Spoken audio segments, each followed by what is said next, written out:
Bienvenue sur DMG TV, les histoires mystiques. Tu es nouveau sur la page, n'oublie pas de t'abonner, de laisser un commentaire, de liker, de partager.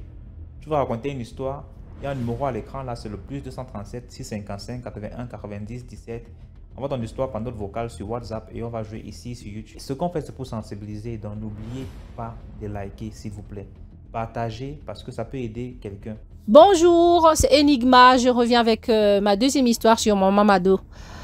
Il faut dire qu'elle a reçu un don de rêve prémonitoire. D'ailleurs, pour la petite histoire, elle fait son premier rêve prémonitoire, elle n'a que 8 ans, en 1968.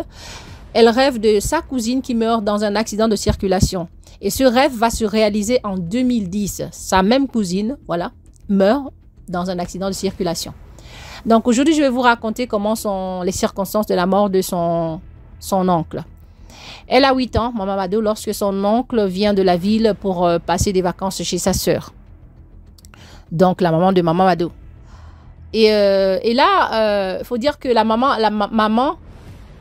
habite dans un petit quartier où il y a 3 maisons alignées. Donc, Maman Mado, la maison de Maman Mado, une deuxième maison d'un voisin et une troisième maison.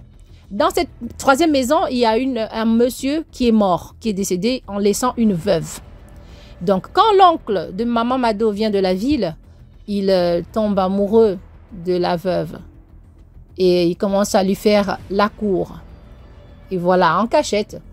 Et quand sa grande sœur, qui est la maman de Maman Mado, voit cette histoire-là, elle le prend de côté, elle lui dit « Écoute, mon petit frère, vraiment, je voudrais que tu cesses, que tu arrêtes cette histoire de suite. Parce que dans notre coutume, quand on va avec une veuve, le premier homme qui va avec une veuve, il prend sur lui toute la malchance. En effet, la veuve ne va pas rester avec lui. Elle va juste lui laisser toute la malchance qu'elle avait au corps et se mettre avec quelqu'un d'autre. Donc, j'aimerais pas que tu souffres.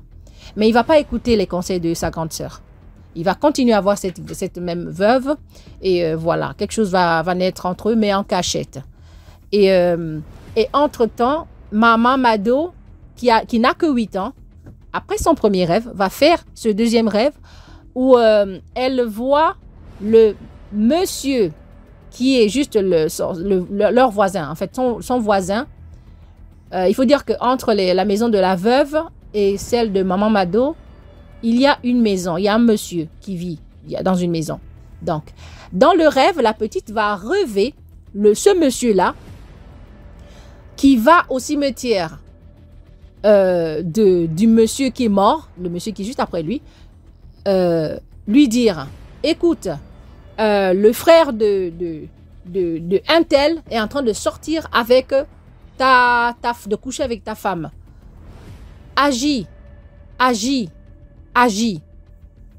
Et comme ça, finit le rêve. Et le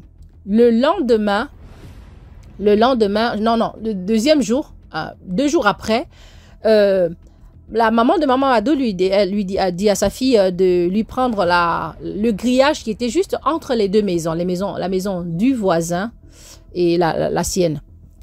Et alors, le grillage, il était toujours là, sur un tonneau renversé. Il était toujours là où elle séchait le poisson et tout ça. C'était juste, voilà, à côté.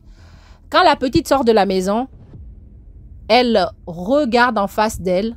Elle voit le monsieur décédé avec les mêmes habits qu'il avait quand il a été enterré, qui regarde avec un air menaçant vers elle, en fait, vers leur maison, là où se trouvait l'oncle, voilà, qui couchait avec sa femme.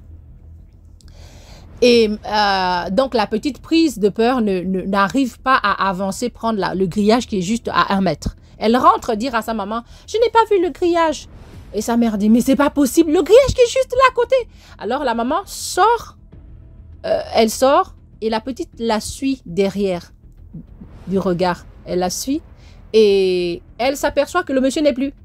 Il a disparu. Mais ça, c'est dans la réalité. Hein. Il a disparu. La maman prend le grillage et dit, mais c'est ce grillage-là que tu n'as pas pu voir? C'est pas possible. Et elle rentre dans la maison avec la petite. Et la petite revient revérifier. Parce que quand la maman était là, elle n'a plus vu le monsieur. Et quand elle est revenue vérifier, ben le monsieur, il était toujours là. En chair et en os. Debout, en train de regarder d'un air menaçant vers leur maison.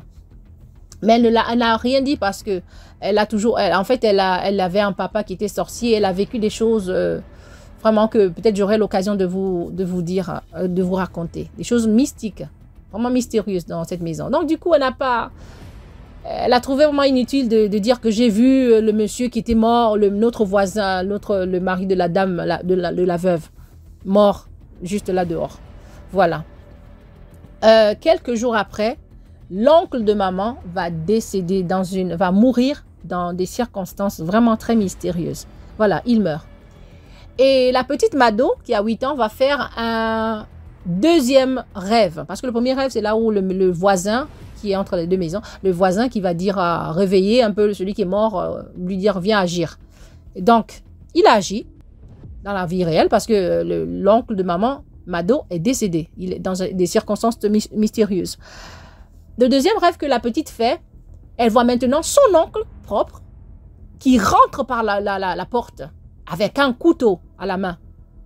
Et elle, prise de peur dans le rêve, elle dit « Mais tonton, mais tu es mort, mais qu'est-ce que tu es venu faire ?» Elle n'arrive même pas à bouger dans le rêve, elle a peur, elle dit « Mais toi, tu es mort, tonton !»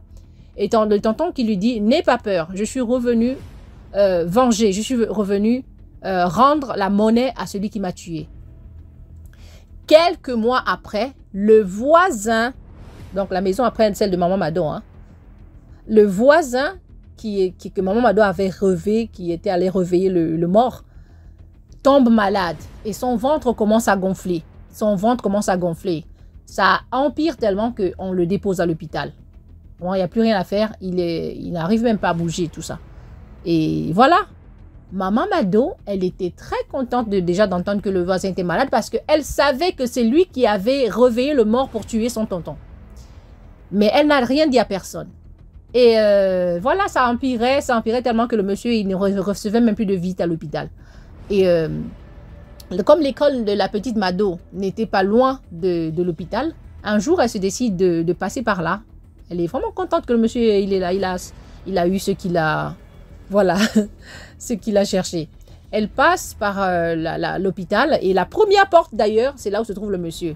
Elle rentre, elle regarde pour bien s'assurer qu'il est bien malade. Elle dit, ah, bonjour, elle rentre et le monsieur était content de voir la petite. Il lui dit, s'il te plaît, est-ce que tu peux aller m'acheter du pain? Et voilà, la Mado, la petite, elle dit, je ne vais pas le faire. C'est toi qui as tué mon tonton. Et voilà comment le monsieur, il ouvre grand les yeux, il dit à la petite, mais comment une petite fille de ton âge peut savoir de telles choses? Qui te l'a dit?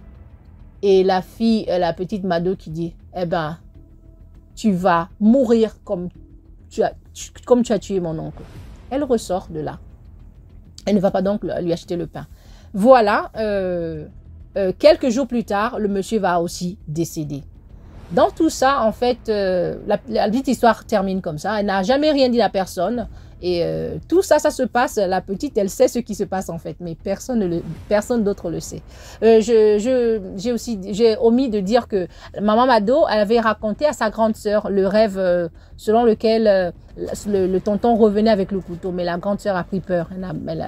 Elle avait peur de sa sœur. Et bon, ça s'est passé comme ça. C'était juste pour vous dire qu'il faut vraiment donner de l'importance à nos rêves. Voilà.